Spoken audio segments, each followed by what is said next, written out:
Om Aganati Manandasyan Ganangana Salakya Chaksurun Militam Yena Tasmai Sigurve Maha Sri Chaitanya Manobisam Stapitam Yena Bhutare Sayam Rupakaramayam Darati Swapanandikam Vandeham Sri Guru Sayata Parakamaram Sri Gurun Vaishnavam Scha Sri Rupam Sagaradam Sahagana Raganatim Vitam Stam Sajevam Sadvaitam Savadutam Parijana Saitam Krishna Chaitanya Devam Sri Radha Krishna Padan Sahagana Lalita Shivishikhan Vitam Scha Narayanam Namaskritam Naram Cheva Narotamam Devam Sarasatim Vyasam Tito Jyo Dhyarya Nishapreshu Bhadreshu Nityam Bhagavata Sevya Bhagavati Uttamarshaki Bhaktir Bhavati Naistiki Krishna Swadam Bhagavate Dharmagyana Hisha Karunashta Dishamasha Parana Kodinoditam Sri Krishna Chaitanya Prabhu Nityananda Shri Advaita Gadadhar Shivasari Gaur Bhaktavinda Hare Krishna Krishna Krishna Hare Hare Hare Ram Rama Rama Hare Hare. Good morning, Divya. Good morning, Prashant. When Prashant's here, we know we're going to have some great background supportive work on the scriptural references. Good morning, Manasaganga. We're going to spend another day on this verse, which is the 41st verse, 3rd chapter, 1st canto of the Srimad Bhagavatam. This will be part 4. Jimmy Taruni, thanks for joining us this Transcendental Tuesday morning. I'm going to try something at the end of the show. I think it was Manasaganga or Rupa Manjari asked about more information or more views of the property here. I do have a video, but I'm not quite confident enough to show that yet. But I have a recent photograph that Bai sent me yesterday about an innovation on the property, which is a beautiful fountain right in the middle of our 200,000 gallon lake. So when everybody's on board at the end, we'll close with a picture of that beautiful fountain. That's as the most recent improvement to the property. And we'll work up to videos later. In any case, here's the verse for the 4th time. Yaidam grahyamasha sutam atmapitam param sarvaveti hasaram saram samudidham. See, the Vyasadeva delivered the Srimad Bhagavatam, beautiful story of the Absolute Truth, to his son, Sukadeva Goswami, who is the most respected among the self-realized after extracting the cream of all Vedic literatures and histories of the universe. We've talked a lot about the difference between these Vedic histories, these itihasams, and Puranas, as opposed to modern histories. And the main difference is that these are histories which will deliver you from birth, death, disease, and old age. These are histories which will purify your heart from all the accumulated dirt of sinful activities performed throughout many hundreds, perhaps even thousands of previous incarnations. The result of which is that even at the time of death, when there's so many disturbances, the throat is clogged with mucus and you're coughing.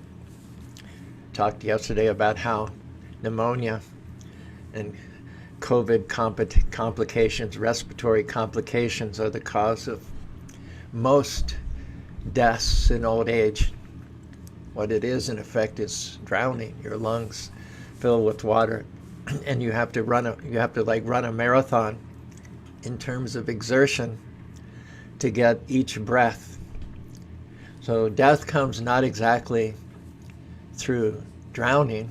Well, it does come through drowning, but what happens to cause death is that one just becomes exhausted.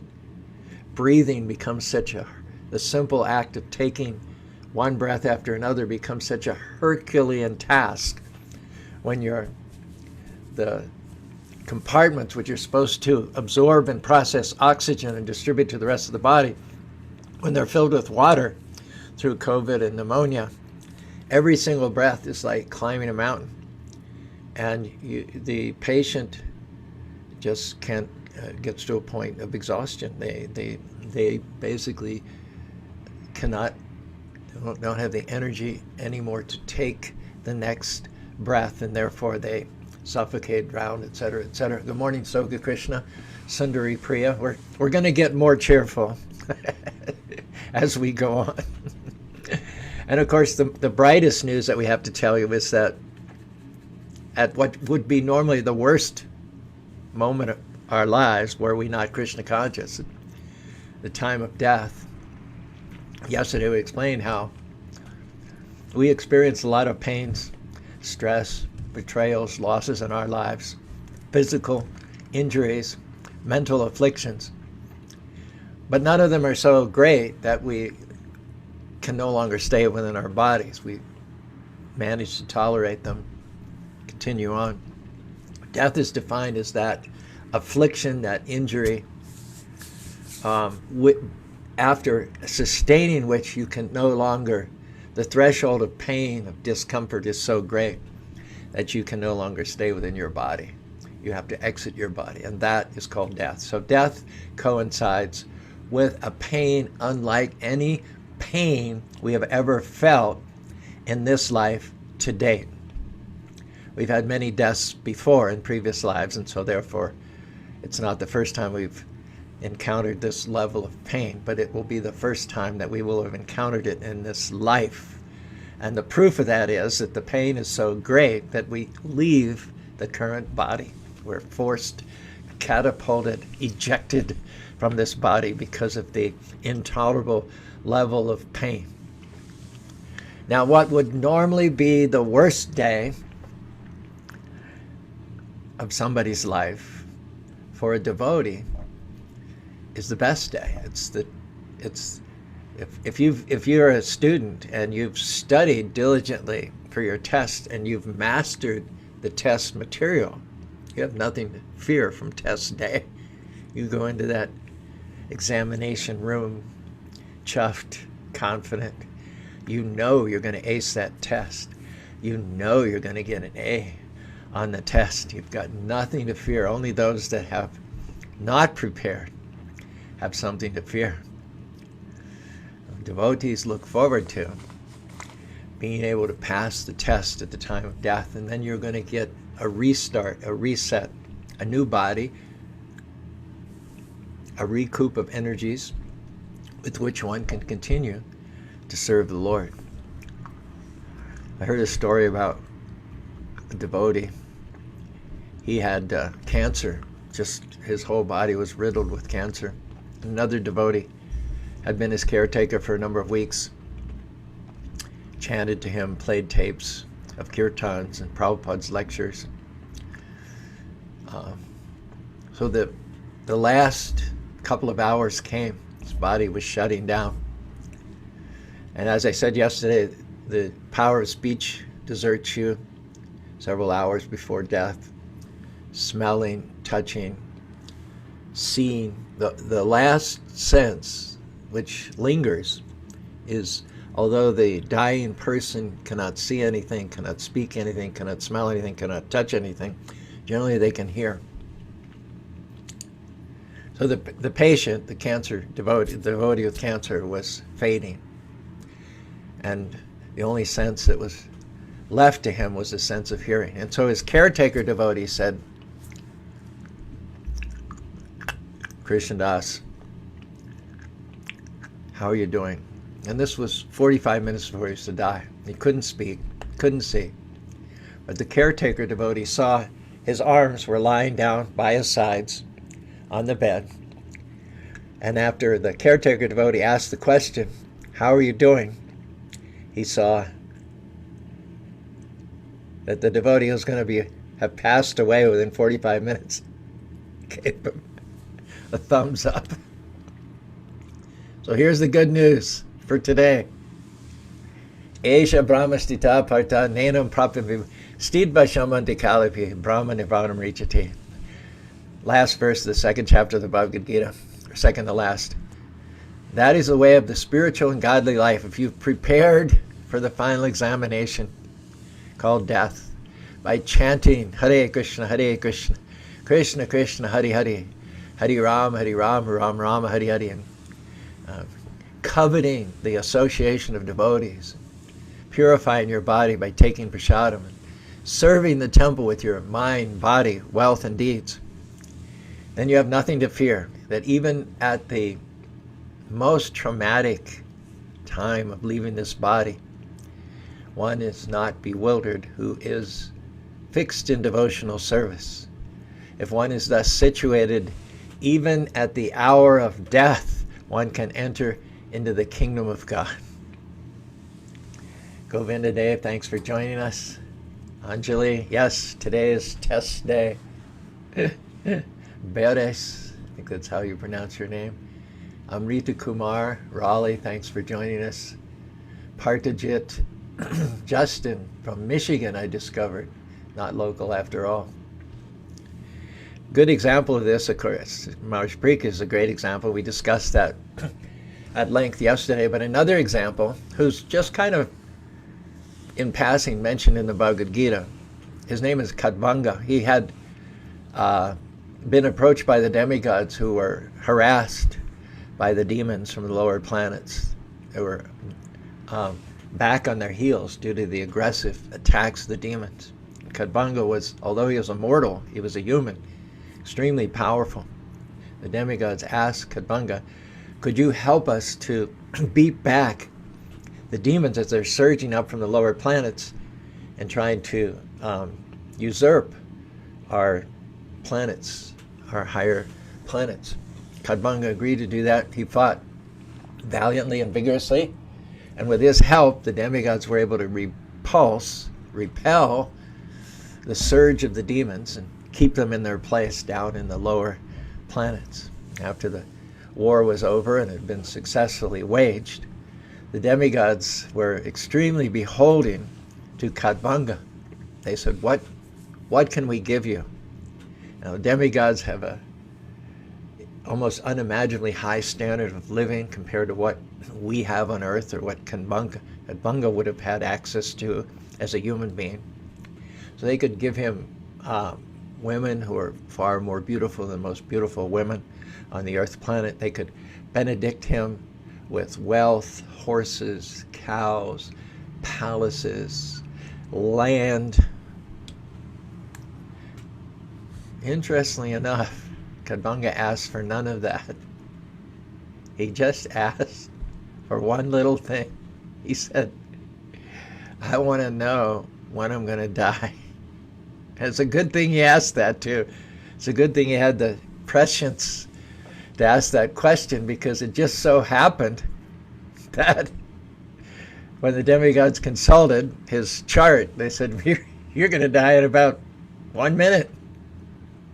So it's a good thing he didn't ask for all those things, because he would have only had a minute in which to enjoy them. Dodged the bullet on that one. The interesting thing is, in that minute that was left to him, he immersed himself in the ocean of devotion, just turned inwards to where Krishna resides as the Paramatma within the heart of all living beings. He chanted Hare Krishna, Krishna Krishna, Hare Hare, Hare Rama, Rama Rama, with heartfelt devotion, like a child who's gotten themselves into trouble. And they cry out, Mommy, Mommy, Daddy, Daddy. Maybe they climbed the oak tree in the backyard, which they had been told repeatedly not to climb. It's very dangerous to climb the oak tree. But that child disregarded the instructions of the parents and went and climbed the oak tree, and now he's slipped off a branch, hanging 15 feet above the air, holding on by his fingertips, calling, Daddy, help! The daddy's not going to hold it against him that he disobeyed his orders, that he went secretly and climbed the oak tree. The daddy's not going to say, okay, well, you got yourself into this against all of my advice. Now you're on your own. You'll get out of it. No, Dad is not going to hold anything against the child. Going to rush out there and catch the child in his arms, or otherwise bring the child to safety. So, Kadvanga was able to, with feeling and in the last moments of his life, chant Hare Krishna, Krishna Krishna, Hare Hare, Hare Rama, Rama Rama, Hare Hare. Now we might ask ourselves, how is it that he was able to pull it all together at the very brink of the precipice? And the answer is, he had devoted his life to Krishna consciousness. Sure, he was a king, sure, he was a warrior, and he had honed all those skills and sharpened those skills. No devotee can ever be accused of being negligent or delinquent in their social or familial duties. They're very scrupulous in executing their duties, but it is as if they had a paramour, a lover on the side. A woman who has a lover, she doesn't want anybody to know about the lover, is extremely careful to tend to all of her domestic duties, her duties as a wife and a husband, so that her secret may not be detected. So devotees, even though our goal is Vaikuntha, to escape this material world and go back to home, back to Godhead, that's our most cherished wish, still no devotee could ever be accused of being amiss in terms of performing their duties, whatever they may be. Katmanga was a great king, great husband, great father, but whenever he had a spare moment, he would immediately chant Hare Krishna, Krishna Krishna, Hare Hare, Hare Ram, Ram Ram, Hare Hare. Engage the great saintly persons to sit with him and discuss, read Srimad Bhagavatam, take prasadam. In this way, along parallel lines throughout his whole life, he cultivated Krishna consciousness, and that is why he was able to evoke thoughts of Krishna at the critical time of death. It doesn't happen whimsically. You can't do other things and then be Krishna conscious at the time of death. It is the culmination of a lifetime spent in devotion. Therefore, Prahlad Maharaj recommends to begin, not to leave it to the last minute, but to begin as soon as possible. He recommends 5. Komara. Komara means 5 years old. Komaram acharad pragna. Dharmam bhagavatamiha. At what age should one begin to acquaint one's child, one's student, with the absolute truth? Komaram achara dharmam bhagavatam. Dharma means the absolute, the ultimate truth, the ultimate duty or business of the soul. Durdabhamapyum minusham tadapiyadurmartinam. 5 years old. Why? Because first thing is, you can't assume that you have 70, 80 years to live. Not in this age. This is such a dangerous age. We're so vulnerable in so many ways. We can't assume a full span of life. Will Rogers, the American comedian, he said of the increasing danger of modern life, traveling at high speeds on highways, flying in airplanes, pandemics that could have never been spread unless until all this globalism occurred. He said one used to live until one died. Now one just lives until one gets run over. And he spoke that 70 or 80 years ago. So things have gotten disproportionately more dangerous since then. So you cannot assume that you have a full span of life, that in fact death could come at any moment, even to small children. And then also the human form of life is rarely achieved. There are 8,400,000 species of life. So the fact that you have got the human form of life right here and now should be a cause for celebration. You should recognize that this asset of the human form of life is worth more than trillions and trillions and trillions of dollars. And if you use it in the right way, you'll become immortal. After leaving this body, you'll not take another birth. This is the path of the truly wise person, taking what they have and investing it in order to get the greatest returns. In fact, the boon of immortality.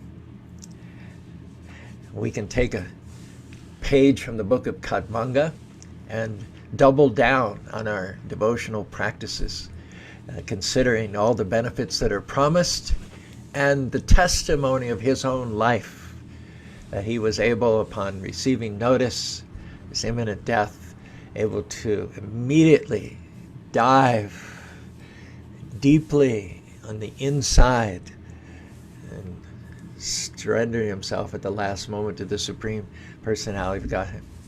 So therefore, when Maharaj Parikshit asked the question of Sukadeva, Tatashtabam Prachami Viprishay Vishabhi Bhutin, Sarvatma Miyamana Srikadam Sudha Tatam Sadabhyaktaha. He asked Sukadeva Goswami, Maharaj Parikshit himself was on the verge of death. He said, what's the prime duty of all men in all circumstances, especially of those who are about to die? Sukadeva Goswami said, Variyanesha te prashna kritam loka atmavatsamatam srotivyadishu paparam. My dear king, this is a great question. This is a great question.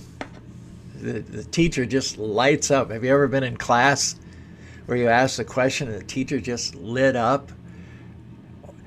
That was a great question. Why would the teacher light up? Because the teacher is most likely, we can assume the teacher is a teacher because they love to enrich the lives of as many young and growing people as possible. Do you think that would be a safe assumption? So if the teacher is pleased that you've asked a particular question, we can probably safely surmise that the reason the teacher is pleased is because in answering your question, all the students will be benefited to an extremely high degree. That's why teachers are teachers, presumably, to do the most good to the most number of people. So when a teacher lights up at a question you've asked, that's the reason that the question that you've asked, the answer to that question, is going to give the maximum benefit to the greatest number of students. Sukadeva Goswami had exactly the same reaction to this question of Maharaj Parikshit. He said, your question is glorious. Why? Why am I lighting up upon hearing this question? Because it is very beneficial to all kinds of people. The answer to this question is the prime subject matter for hearing, and it is approved by all transcendentalists. Why do all transcendentalists approve it? Because they have adopted, they have put the answer into practice in their own lives and become successful. Vita raga bhayakroda manmayada pavasha bahavo gana tapasha putam mad bhavamakata. Krishna tells Arjuna in the 4th chapter of the Bhagavad Gita, many, what I am recommending to you, become Krishna conscious through chanting, associating with devotees, serving, taking prasadam. These recommendations that I am giving to you today, you're not the first one hearing this. You're not going to be the first one to have practiced this. Just the opposite. Vita raga bhayakroda, being freed of attachment, lust, and anger. Bahavo gana tapasha. Many people have practiced devotional service in the past. Putam mad bhavamagata, and they have attained to my eternal nature. It's like if you go to the American Airlines and you're going to spend $1,000 to buy a ticket. You've never flown before and you're a little apprehensive, and you want to check out the bona fides of American Airlines. You want to verify for yourself their ability that if you give your hard-earned cash over to them, they will in fact do what they've promised to do, is to get you to where you want to go. So you say, how many people have flown on American Airlines to this destination before? So what if the person at the ticket counter says 5? Is that going to reassure you? 5? Oh, maybe 10. 10? 20? Krishna is saying to Arjuna, the Vaikuntha Airlines, the airlines that take the devotees back to home, back to God, they fly regularly, and they've been flying for thousands and thousands of years, and they've had millions and trillions of passengers. So you won't be the only one. You're going to be in good company. In fact, the spiritual world has a far greater population than the material world. It's far more populated. There are far more living entities who are eternal, full of bliss and knowledge, who never die, never get sick, never grow old, than there are who live in this material world. Just like there are more people who live outside the prison house than who live inside the prison house. Similarly, there are more liberated souls who practice devotional service to the lotus feet of Lord Krishna than there are who defer, than there are who are consigned to this world of birth, death, disease, and old age. However, the lives, the example that great saints like Kadmaka Maharaj and Maharaj Prikat and Sukadeva Goswami set us can point the way to those who are interested in making their lives successful. The poet said, the lives of great men all remind us we can make our lives sublime and departing leave behind us footprints in the sands of time. Footprints that perhaps another, sailing over life's solemn main, a forlorn and shipwrecked brother, seeing shall take heart again. Let us then be up and chanting with a heart for any fate, still pursuing, let us then be up and doing with a heart for any, still pursuing, with a heart for any fate. Now, this is the blessing that realized souls give to us. They say, we've done it. It's time honored. It's time tested. You walk the path that we've walked. You follow in our footsteps, and you can't go wrong. You can't get distracted. You cannot fail if you simply do as those who have done in the past. Mahajeno yena gatasa panta. Follow in the footsteps that the previous charyas have followed. In the 40th verse of the 5th chapter, the first canto of the Bhagavatam. Thanks, Prashant. Thanks for joining us, Ram Kishore, as well. And welcome to Bere, Amit Kumar. Thanks, all of you. Tam apiyada vishutta vishutam vibhu samyapayarena viram vidutaram prakyahi duho mahorarti tatmanam samklesha nirvana musanti nanyata.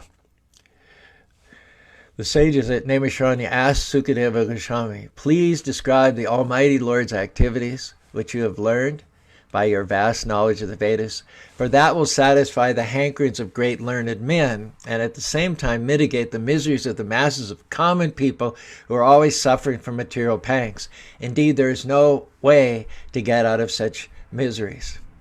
This is true democracy. This is true democracy. There's no elitism in the service of the Lord. Everybody's equal. Now, some have been gifted in one way and some have been gifted in another way. Some have strengths in one area and others have strengths in another area. But devotional service is not reserved for a particular class or status of people or certain IQ, certain talents and certain abilities. Devotional service is open to anybody, whether they are in society's estimation on the upper strata, or whether they're on the mid strata, or whether they're on the lower strata, the strata of the common men. Anybody who's open to associating with devotees, chanting, eating prasadam, observing festivals. It's like we have Festival of Colors here every year in Spanish Fork. We had to cancel it this year, but hopefully we'll be back in 2021. 25,000 people come. And I often get asked, do you have that many? Are they all devotees? So people assume that if we have a Hare Krishna festival on the grounds of the Hare Krishna temple, the only ones that would be interested in coming would be Hare Krishnas. But the fact is that out of those 20,000 people, we probably don't even have, 25 Hare Krishnas, or 30 or 50. We have a lot of volunteers, we have a lot of sympathizers, we have a lot of people that want to help and all, but chanting 16 rounds and following all the principles and diligently practice devotional service, probably not more than a couple dozen out of 25,000 people. What does that tell us? It tells us that the overall appeal of a devotional lifestyle, of a sinless way of living, a cruelty-free diet of Krishna prasadam, the music, the celebration, the joy is going to be attractive to all kinds of people. In fact, who can resist chanting, singing, dancing, and celebrating the Spirit? So even the common people, they can't resist. This is where it's happening, every last Saturday and Sunday in March. this is where it's going on. Nobody wants to be somewhere else when there's a Hare Krishna party. Even that party is absent drugs, absent cigarettes, absent alcohol.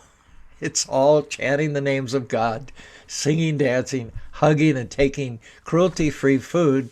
No one wants to be left out. Everybody comes. It is appealing to those who are intellectual. Sometimes, because we're chanting and dancing, the accusation is leveled towards devotees that it's all sentimentalism. Nothing could be further from the fact. Lord Chaitanya, who spread the chanting of Hare Krishna 500 years ago, amongst his disciples were big, big scholars.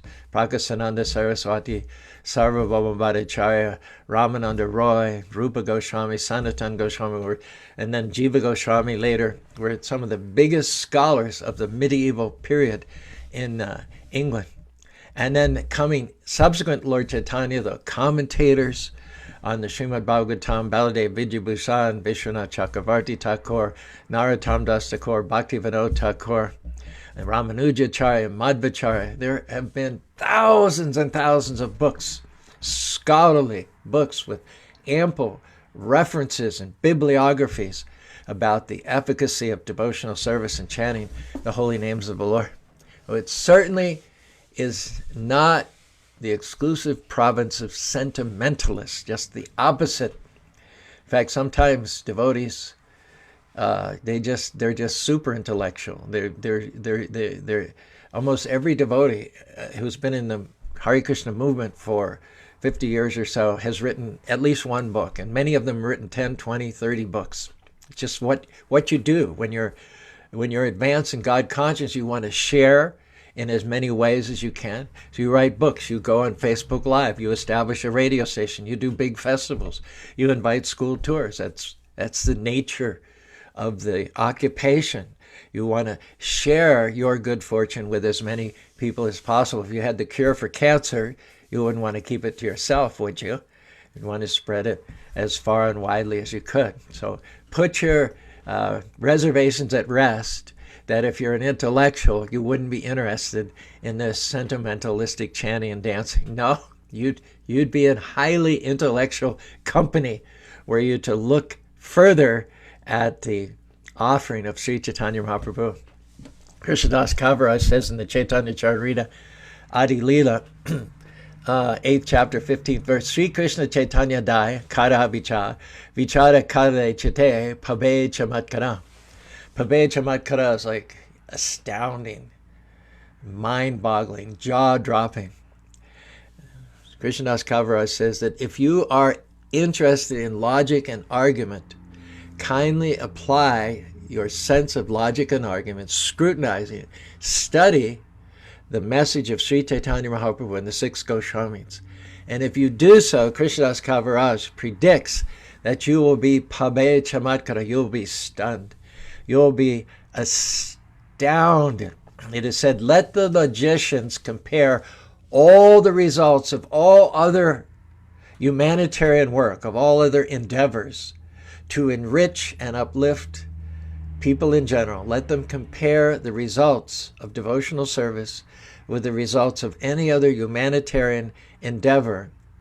And if their judgment is impartial, they will understand that no other humanitarian activities can surpass those of Sri Chaitanya Mahaprabhu. When you step into the middle of devotional service to the Lord, you're able to give up addictions.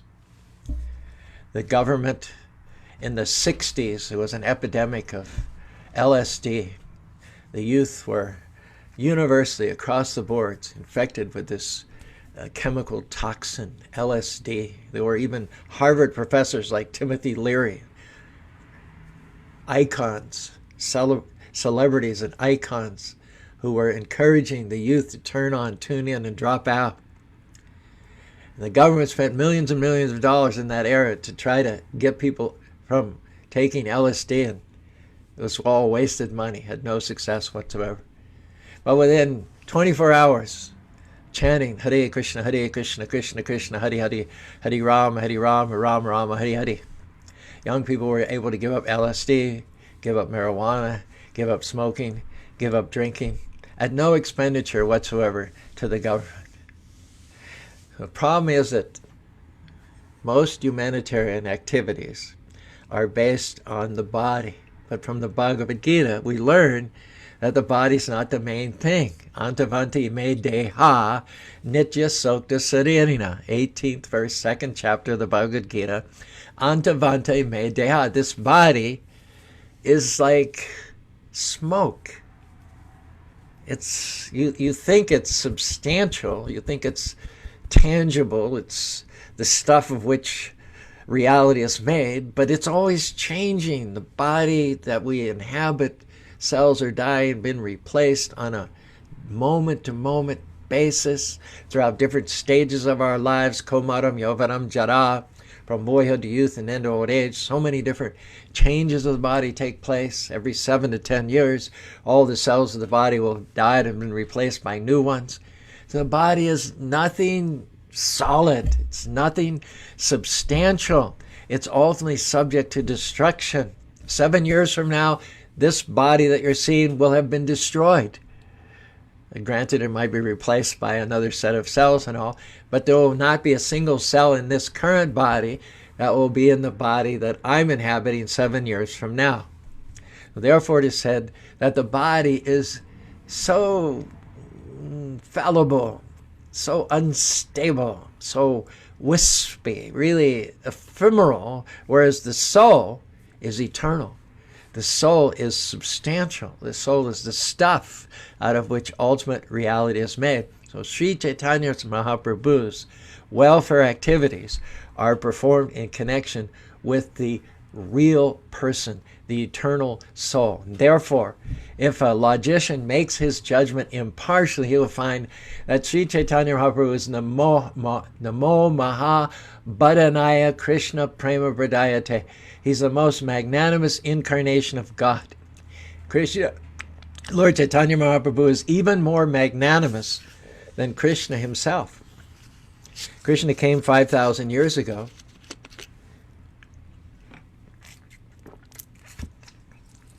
And he said, Sarvadharman parijagam amekam. Krishna said, just give up all varieties of religion and surrender unto me. But Krishna did not distribute love of God as magnanimously as Sri Chaitanya Mahaprabhu.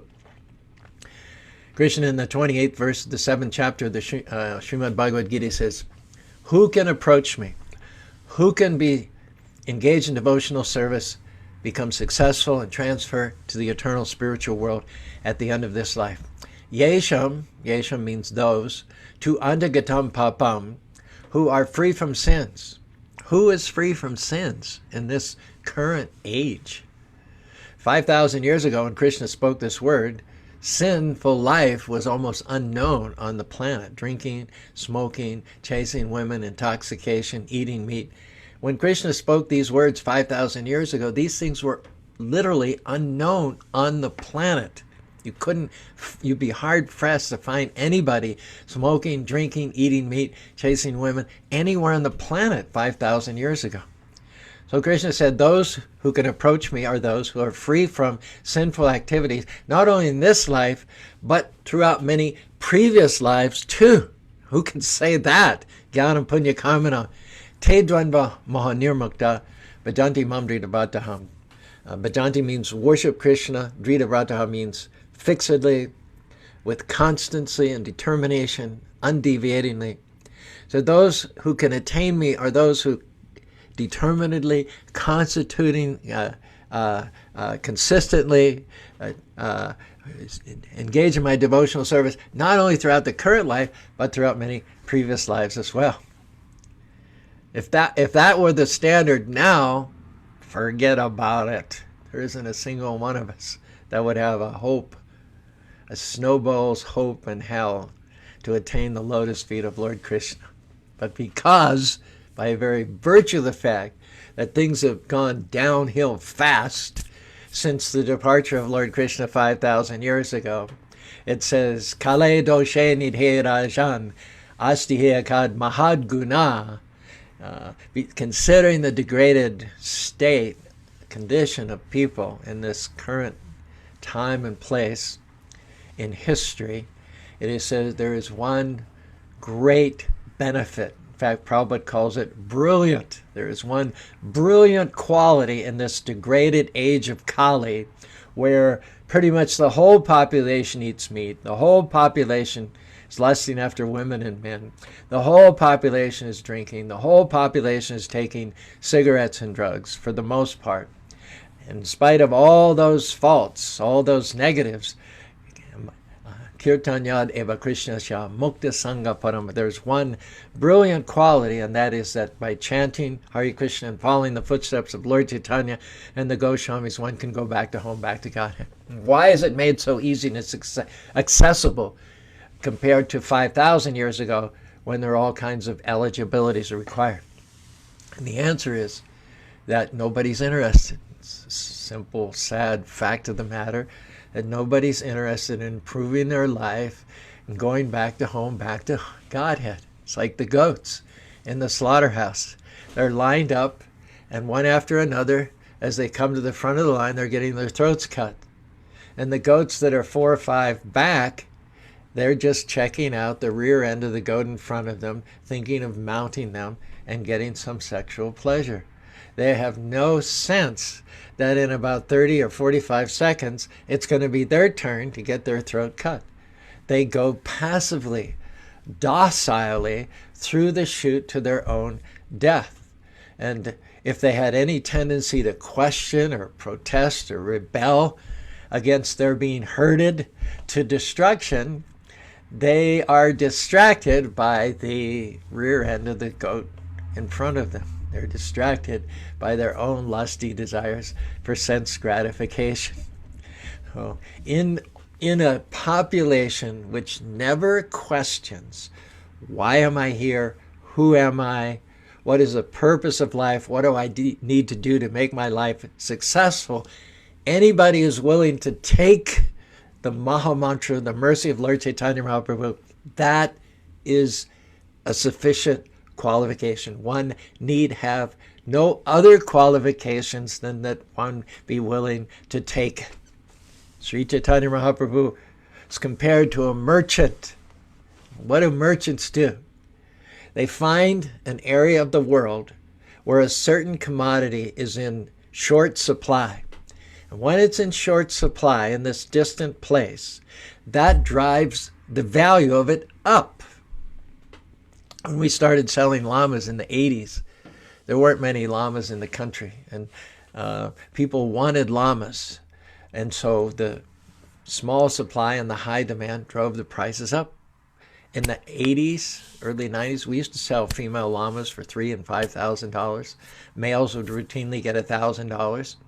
But as the population of llamas increased, the supply increased and demand went down. Now $100, $200 for an untrained lama. So Lord Chaitanya compared himself to a merchant. He identified initially that in a certain place there's a lack of this commodity, and so if you can buy it cheap and transport it, if you can buy it cheap in another part of the world where there's plenty of that commodity and therefore it's selling cheap, and then you can some or other get it to another part of the world where there is a lack of that commodity, and therefore because of a low supply, the demand is high and the price, that's how you make money. That's import, export, that's the whole secret of trade and commerce. So Lord Chaitanya likened himself to someone who had arrived at a distant shore with this incredible valuable commodity of Krishna Prem, love of God, but nobody's interested. Praying Payasha Shabda Kadoshme, Mandas Mandatyo. People are short-lived, not very intelligent, lazy, misguided. Oh, love of God, eternal life. I don't think so. Not today. I'm on my way to the bar. I'm on my way to the club. So having arrived with his commodity at the distant place and experiencing a total lack of interest in that area, it's not practical then to turn around and take everything back across the ocean or through the highways to where you came. That would just be pouring bad money after bad money. So what you do when you find yourself in this situation is you just give it out free. You just have to unload it to whoever's willing to take it. So it is the great good fortune. Manusyaram sahasashu kasyadhyata yatataram apisitaram kasyad mambedi tatparaha. If you're open, if you're interested, if you're in any way inquisitive to solve the problems of life, birth, solve the birth problem, solve the death problem, solve the disease problem, solve the old age problem, the answer is here. There's no cost, there's no tax, it's calorie free. It's being given out free of charge by Sri Krishna himself in the form of Sri Chaitanya Mahaprabhu. Prabhupada says here, after mentioning the innumerable faults of the age of Kali, Sukadeva Goswami now mentions its one brilliant aspect. Just as a powerful king can kill innumerable thieves, one brilliant spiritual quality in this age of Kali can destroy all the contaminations of this age.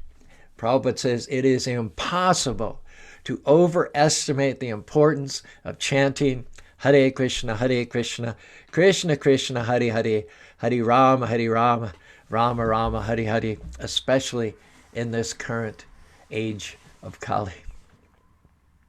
Om Tat Sat. That's our time for today. Thank you, Bhakta Obed. Ram Kishore, hello, God brother. Sanjay, thanks for joining us. Those who liked Sindhu Lau, thank you. Sanjay, Stoka Krishna, Bhakti Obed, Victor, Ram Kishore, Prashant has come through with lots and lots of quotes. Justin, whom I've learned comes from Michigan and not Utah. Sundari Priya, Partajit, Manasaganga, Jimmy and Taruni Dibya, Eugene, Rupa Manjari, and two more. I don't think I'm going to be able to see who those two more. But thank you. There are 32 comments. You can add to those comments any questions you have or observations. I'll be glad to respond to you. This has been Transcendental Tuesday. We're going to talk more about how this process of devotional service delivered by Lord Chaitanya is beneficial to the common men. We talked about how the intellectuals can resonate with devotional service. We're going to talk a little bit more about how even if you're a common man, even if you're kind of like on the fence, marginal, kind of disinterested, but mildly curious, inquisitive, yes, Lord Chaitanya Mahaprabhu has some blessings for you as well. As I promised, I think it was Manasaganga or Rupa Manjari that asked about a virtual tour. I actually do have a film, which is a virtual tour of the temple, but I'm not quite confident enough to share that with you right now. What I'm going to try to do right now in the last few seconds is to hit screen share, and then, and then I'm going to bring up this picture here. I'll go full screen with it. Bobby asked me to show this to you. This is something that she had an electrician over yesterday. We've had this fountain in our 200,000 gallon lake for many, many years. It was required in case there should be a fire. So the building department, when we opened in 2002, they insisted that we have a reservoir of 200,000 gallon water and a fire hydrant in case there was a fire. And as long as we had to have that amount of water, we thought we'd make it picturesque. So we created this this cavity in the earth for the water. And then initially we didn't want fish. I used to swim this. It's just exactly the length of an Olympic pool. So I used to swim back. I used to do laps. But Bobby wanted to put vegetation in there, and she wanted to put fish in there. And I said, well, can we make a compromise? Can you just put a few male fish in there? And so she put 3 male koi, big ones. They were about 15 pounds. Little did we know that koi are hermaphrodites. They can change their gender. So before long, you knew, before long, there were like hundreds and hundreds of koi in there. And when you'd go in, they'd nibble at you, different all parts of your body. Then the water lilies came. Right now it's winter, so you don't see the water lilies so much. And the fountain, we've had a fountain from the very beginning, especially in the winter. You can't allow the water to ice over because then there'll be no oxygen that gets to the fish who are hibernating underneath the water. So you have to have constantly running water so that it doesn't ice over and the fish can breathe while they're hibernating through the winter. But the fountain had been running on 110, and we were just going through one fountain after another, after another, after another, and another. Finally, Bobby brought an electrician in, and for $350, he hooked us up to 220. So Bobby is very happy that we've gotten a fountain that we won't have any trouble with in the foreseeable future. And she also wanted me to tell you that of the $5,500 that you all very generously and kindly donated for my recent birthday in October, $350 of it went to this fountain. Another $900, as you know, went to our billboard replacement on I-15. And then the third area in which we dispensed the money was for caulking the roof of the veranda so that the birds don't get in there and lay their eggs and poop and create a debris all over the veranda. So I just wanted to share that with you, and in as much as this has been successful, maybe I'll consider sometime next week showing at the end of one of our classes our virtual tour video according to the request of one of our faithful listeners. So in any case, that's pretty much our show today. I hope that you profited from it. I certainly am more than grateful to you for the opportunity to speak and to share. It wouldn't be at all the same if I was just talking to the walls here. So I thank you for your kindness and generosity and taking time out of your busy day to ruminate on the truths of the Bhagavatam for the glorification of God and the upliftment of mankind. Hopefully we'll see you tomorrow. Keep chanting Hare Krishna, Krishna Krishna, Hare Hare, Hare Rama, Rama Rama, Hare Hare.